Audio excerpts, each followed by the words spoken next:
Você não sabe de onde vem o vento. Você não sabe para onde vai o vento. Mas você pode ouvir a sua voz. Assim são todos aqueles nascidos do Espírito. Os que são nascidos apenas da carne é carne. Mas os que são nascidos do Espírito Santo são espirituais, são aqueles que compreendem as coisas de Deus. E hoje eu gostaria de compartilhar com os irmãos sobre os seguidores do vento. Eu não sei quantos de vocês já assistiram aqueles filmes de caçadores de tornados, caçadores de ciclones. Eles vão seguindo o rastro do vento. Eles vão seguindo, eles vão procurando, e de repente eles encontram o quê? O tornado. O que é o tornado? O tornado é a plenitude do vento, é a explosão do vento, é o ciclone, é a usina poderosa. E eles ficam realizados quando encontram. Por isso que Paulo diz, não vos embriagueis com vinho no qual há dissolução, mas enchei-vos e recebereis poder ao descer sobre vós o Espírito Santo. Nós temos que ir buscando, procurando, seguindo, até encontrar a plenitude, para ficarmos cheios desse poder e dessa força. E os discípulos de Jesus podem ser comparados como seguidores do vento. Vamos abrir as nossas Bíblias no texto, no Evangelho de Marcos, capítulo 8, versículos de 14 a 38, seguidores do vento. Marcos 8, de 14 a 38. De 34 a 38, né? Marcos capítulo 8, versículo de 34 a 38, tá bem? Essa correção estou fazendo aqui. Versículos de 34 a 38, porque eu estou observando lá no slide, que no lugar do 1 ali é 3. Então, convocando a multidão, e juntamente os seus discípulos, disse-lhes, se alguém quer vir após mim, a si mesmo se negue, tome a sua cruz e siga-me. Quem quiser por salvar a sua vida, perdê-la-á. E quem perder a sua vida por causa de mim e do Evangelho, salva-la-á. Que aproveita o homem ganhar o mundo inteiro e perder a sua alma? Que daria um homem em troca de sua alma? Porque qualquer que nesta geração adúltera e pecadora se envergonhar de mim e das minhas palavras, também o Filho do Homem se envergonhará dele, quando vier na glória de seu Pai com os seus anjos. Vamos orar. A tua palavra, Senhor, está aberta. Teu Espírito está agindo, está operando entre nós.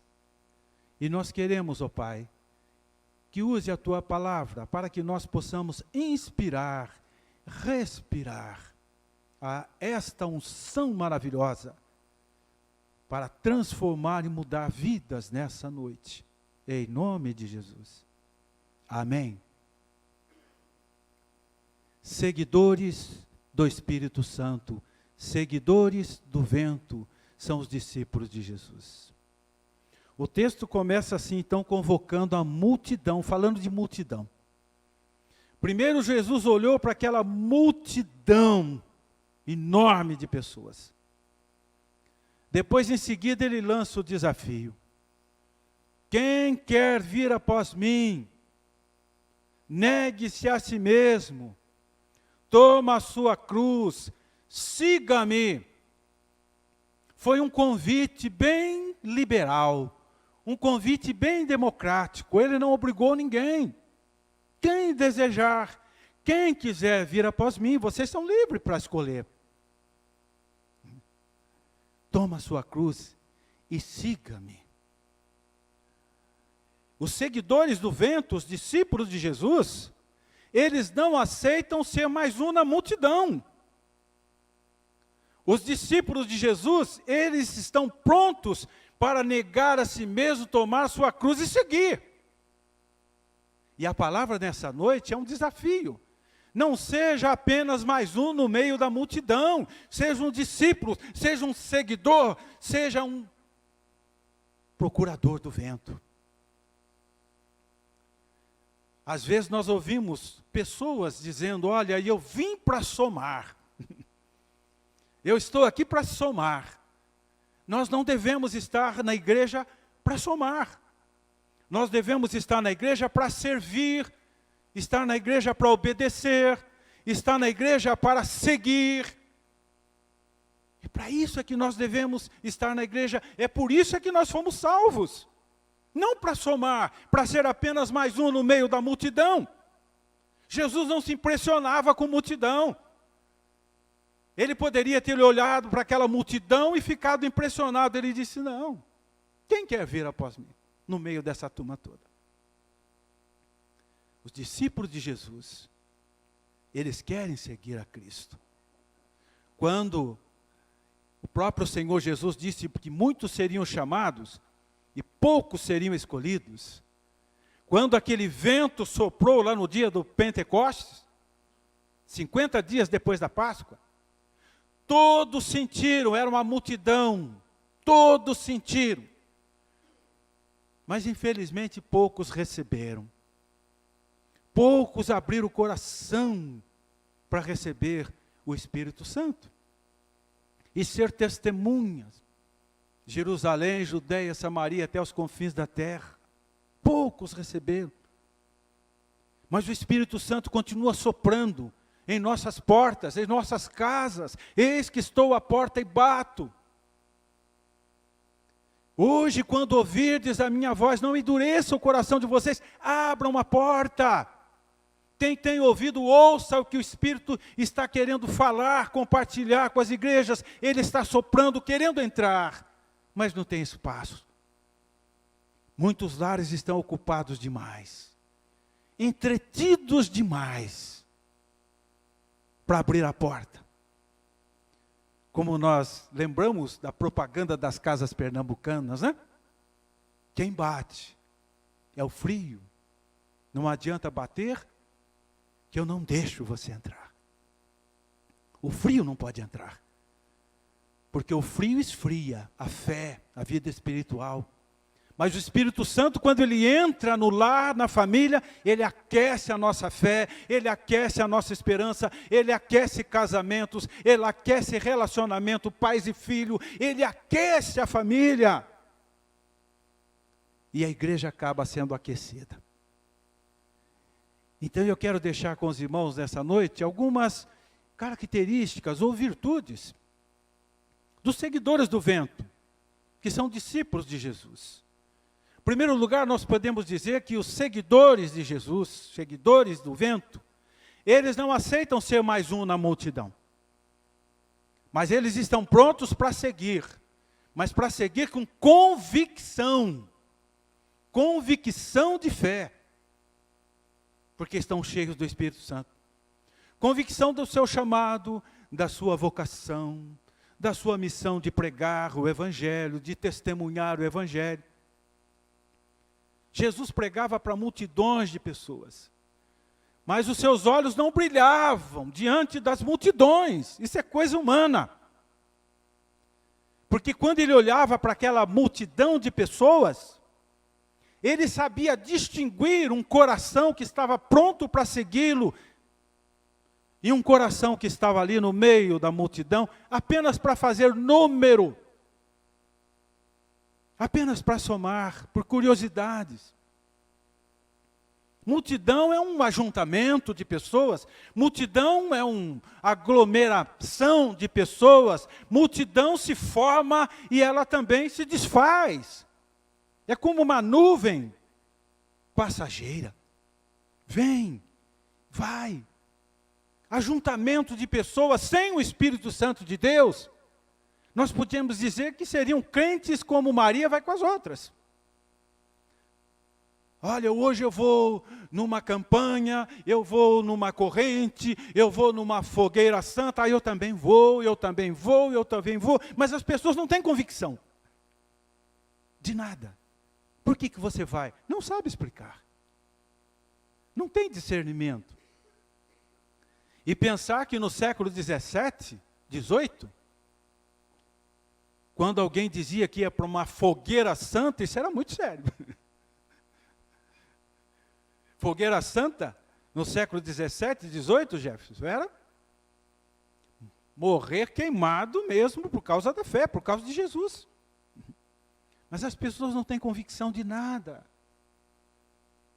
Paulo, escrevendo a Timóteo, ele diz que nos últimos tempos, muitos se esfriariam na fé. Se esfriariam em ir à igreja, à escola dominical, como está acontecendo no Reino Unido.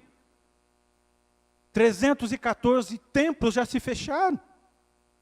E mais de 300 mesquitas já foram construídas. E o evangelho veio de lá. O protestantismo veio de lá para nós. O que está acontecendo? As igrejas estão esfriando. E Paulo disse que nos últimos tempos muitos seguiriam ventos estranhos de doutrina, que provocariam coceira nos ouvidos. Quantos estão trocando o soprar do vento, do Espírito Santo, por ventos de doutrinas estranhas? De repente aquela mesma multidão com palmas na mão, né, gritando, hosanas, hosanas para Jesus. Depois gritou, crucifica-o. Se você perguntasse para uma daquelas pessoas, por que você está gritando, crucifica-o? Os sacerdotes pediram para gritar. Mas você não estava lá gritando hosanas? E agora você mudou? As pessoas não sabem, não têm convicção. Mas um crente cheio do Espírito Santo, ele não quer somar. Ele não quer ser mais um no meio da multidão. Ele tem convicção do seu primeiro amor. Eu tenho, porém, contra ti, que abandonaste o teu primeiro amor. Esse amor por Jesus é aquele amor que tudo sofre, tudo crê, tudo suporta. Porque eu estou convicto da minha salvação. Eu estou convicto do meu chamado. Estou convicto da minha missão. Esta é a primeira marca de um seguidor do vento, de um discípulo de Jesus. E Jesus continua. Nós vamos encontrar aqui uma segunda marca desse seguidor do vento, que a segunda marca é a sua renúncia. Como é difícil renunciar. Quem quer vir após mim, negue-se a si mesmo. Negar a si mesmo significa renunciar. Deixar tudo. Renunciar à sua vontade, seus desejos, suas paixões. Renunciar muitas vezes o seu ponto de vista. Como disse Salomão, não sejais sábios aos vossos próprios olhos. E renunciar a si mesmo, meus irmãos, hoje significa contradizer quase tudo que o mundo está pregando. Renunciar hoje significa andar praticamente na contramão dos valores que o mundo está pregando. É um desafio grande. Por isso é que poucos serão escolhidos. Renunciar é difícil, é muito mais fácil você pegar uma cruz de madeira e carregar até uma outra cidade, fazer uma penitência. Agora no feriado eu vi as pessoas chegando lá no santuário da Aparecida do Norte com cruz nas costas, né? E eram aplaudidas. Cada uma que passava com uma cruz era uma aplaudida. Não é tão difícil assim você carregar uma cruz nas costas. Mas é difícil renunciar. É difícil renunciar. E quando Jesus disse, quem quer vir após mim, negue-se a si mesmo. O que é que o mundo diz? Não.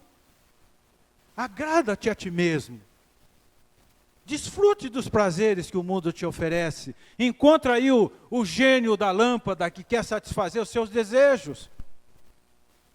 Quando Jesus disse, toma a tua cruz, aceite a sua dor, seu sofrimento. O mundo diz, não, fuja.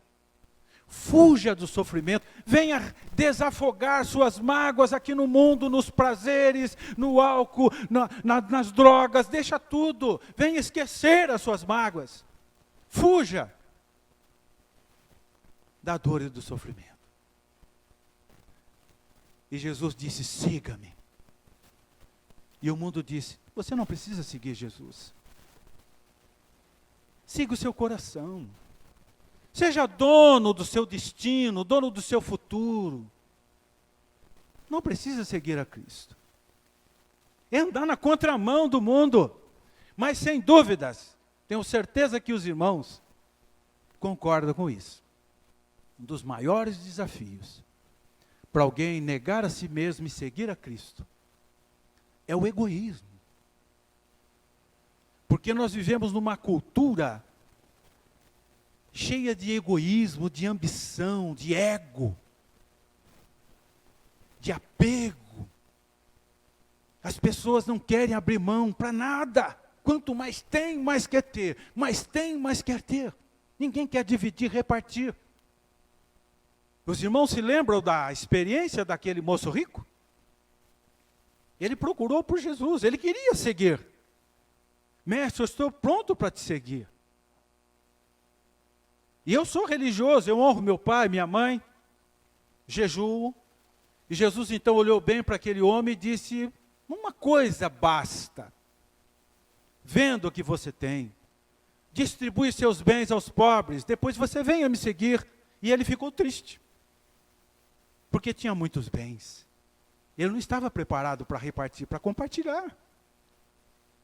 O egoísmo, o coração trancado, fechado, tem sido um grande obstáculo na vida daqueles que desejam seguir a Cristo.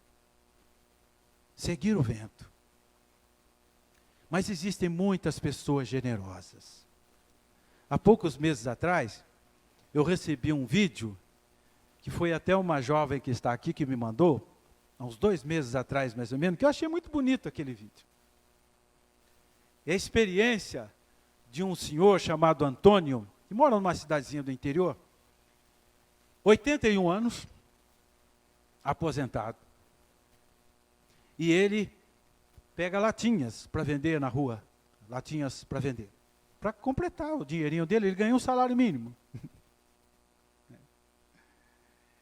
E a comunidade dele decidiu construir uma igreja, um templo. E o padre lá da comunidade, ele fez um leilão, promoveu um leilão na cidade. Um leilão. Para levantar fundos para construir ali a capela. E toda a comunidade se investiu naquilo, para ajudar. Para vocês terem uma ideia, eles arrecadaram 34 cabeças de gado para o leilão. Leitoas, móveis, muita coisa, muita coisa. E o seu Antônio, quando ficou sabendo ali da emoção da comunidade se envolvendo para este leilão, ele disse, eu quero participar, não posso ficar de fora. Mas ele não tinha recurso, sabe o que ele fez? Ele foi até a venda e comprou um pacote de macarrão, pagou R$3. E ele não tinha dinheiro. Mas no nosso tempo, tempinho mais antigo, quando alguém não tinha dinheiro para comprar, ele tinha uma caderneta, não era assim? Tinha uma caderneta. E o dono da venda, então, marcou lá na caderneta, Ricardinho, ó, R$3. Ele pegou o pacotinho de macarrão e foi lá e levou para o padre. O padre ficou emocionado com aquilo. Pegou aquele pacote de macarrão, fez um pacote bonito, um embrulho maravilhoso. E abriu o leilão com o pacote de macarrão. Quando ele contou a história do pacote de macarrão, primeiro lance, R$200. Foi muito, Luísa? R$300. O outro, R$400. Será que alguém aqui chutaria por quanto foi arrematado o pacote de macarrão? Se você não assistiu o vídeo, vale. Você fala. R$12.000. R$12.000. Eu me lembrei imediatamente da oferta da viúva pobre. Todos davam o que sobravam. Mas Jesus disse, essa mulher deu seu coração. Seu próprio coração. E aí ele ficou famoso, né? Foram lá na casa dele, fazer entrevista com ele. Pessoa muito simples, mas um exemplo de generosidade.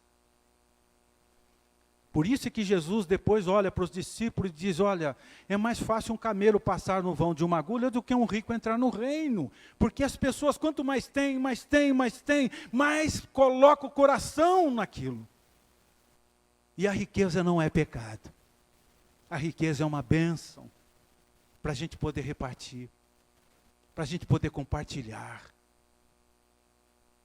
renunciar os apegos, renunciar os bens materiais. Onde estiver o seu tesouro, estará também o seu coração. Está aqui uma outra marca dos seguidores do vento. Um crente cheio do Espírito Santo, ele se desapega, ele vai se desapegando das coisas. Quanto mais vai se enchendo do Espírito, mais espiritual ele vai ficando e menos materialista. Ele vai ficando. Convicção. Renúncia.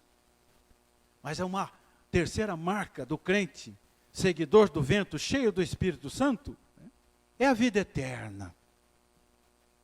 Ele troca esta vida cheia de mazelas, de aflições, sofrimentos, pela vida eterna.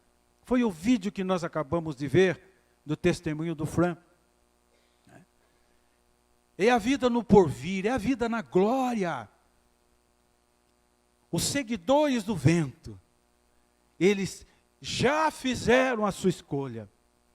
Eles já trocaram a vida dura e difícil deste mundo pela eternidade.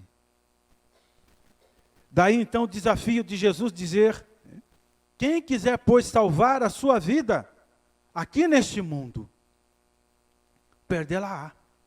Mas quem perder a sua vida aqui neste mundo, por causa de mim, por causa do Evangelho, salvá-la-á. Portanto, Jesus propõe uma troca, uma vida pela outra vida.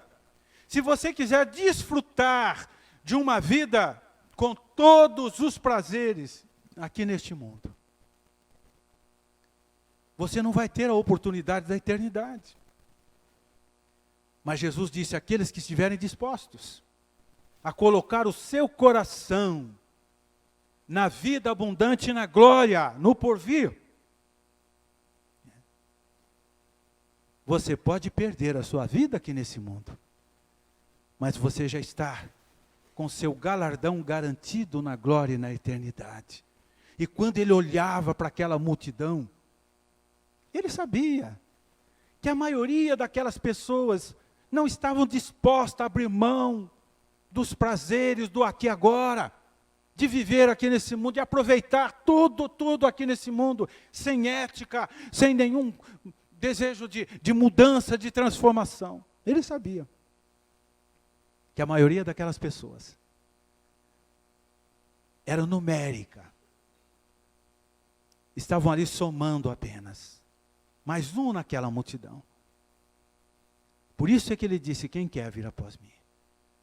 E os seguidores do vento já fizeram a escolha, trocar essa vida pela outra vida. Alegra-te, jovem, do teu coração, disse Salomão, andes pelos caminhos que satisfazem os teus olhos. Mas saiba, porém, que de todas estas coisas, Deus te pedirá contas.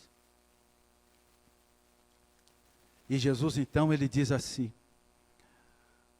que proveito ao homem ganhar o mundo inteiro e perder a sua alma? E depois ele vai um pouco mais fundo. Que daria um homem em troca da sua alma? Conta-se que uma mulher estava com o seu bebezinho no colo, faminta,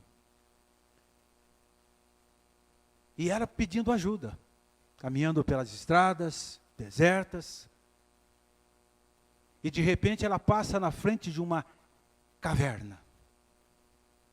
E ela ouviu uma voz naquela caverna dizendo: você pode entrar e apanhar o que você quiser.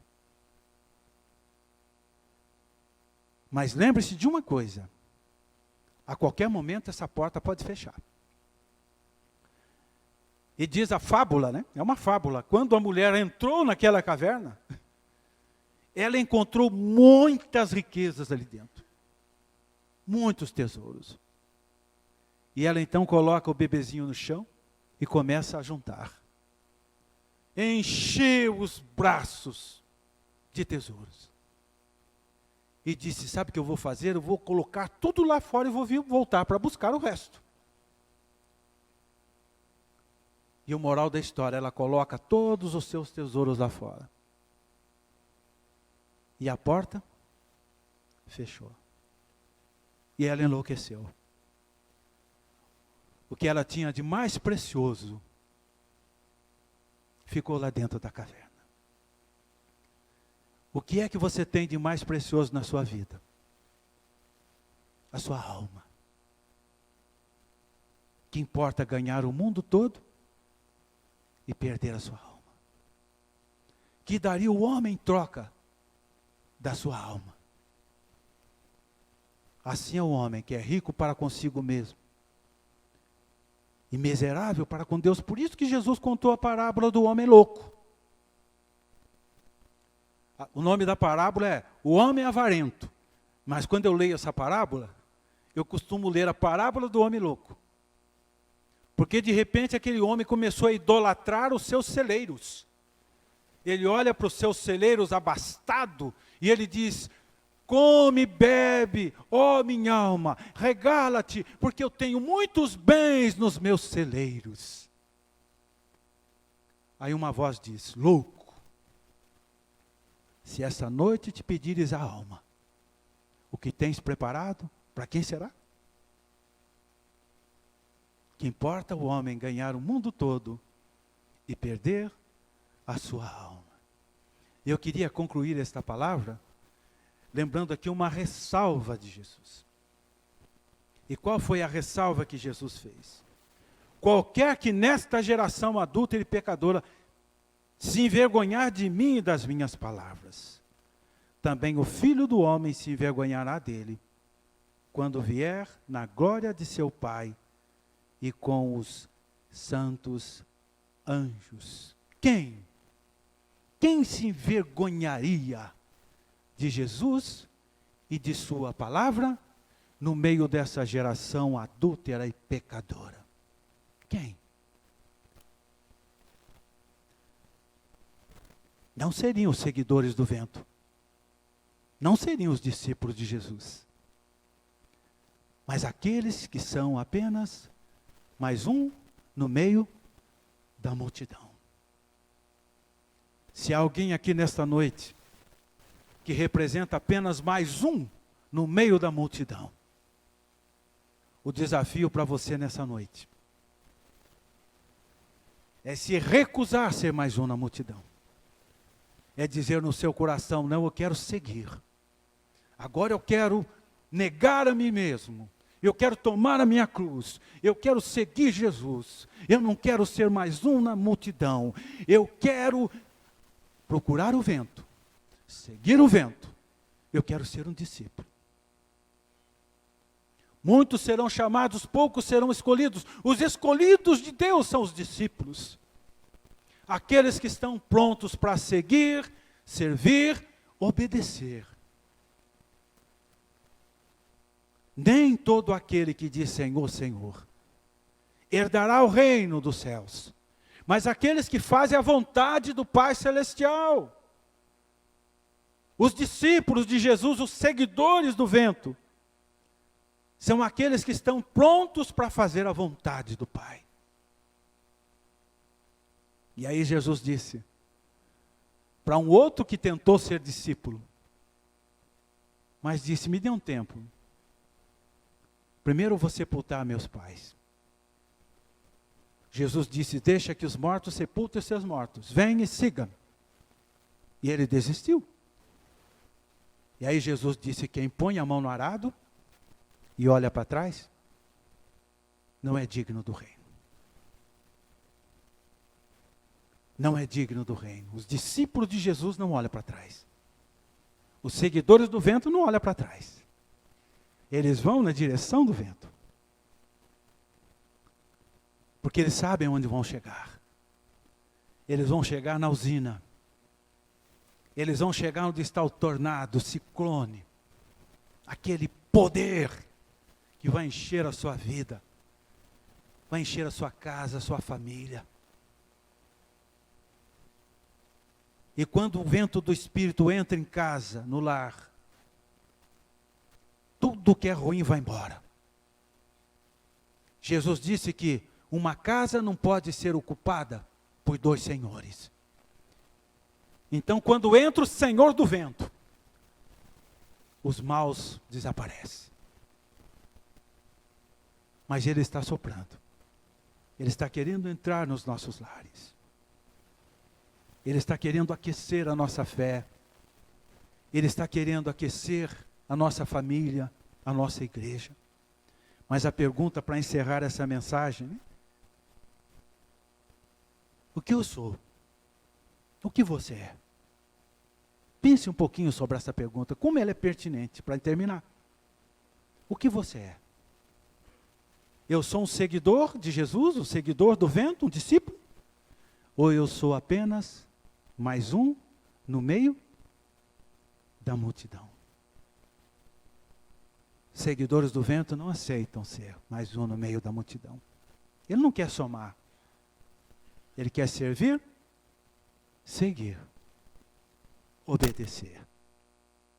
Vamos abaixar as nossas cabeças e vamos inspirar o Espírito Santo. Que Ele possa começar agora a fazer uma obra diferente em cada vida, em cada coração presente.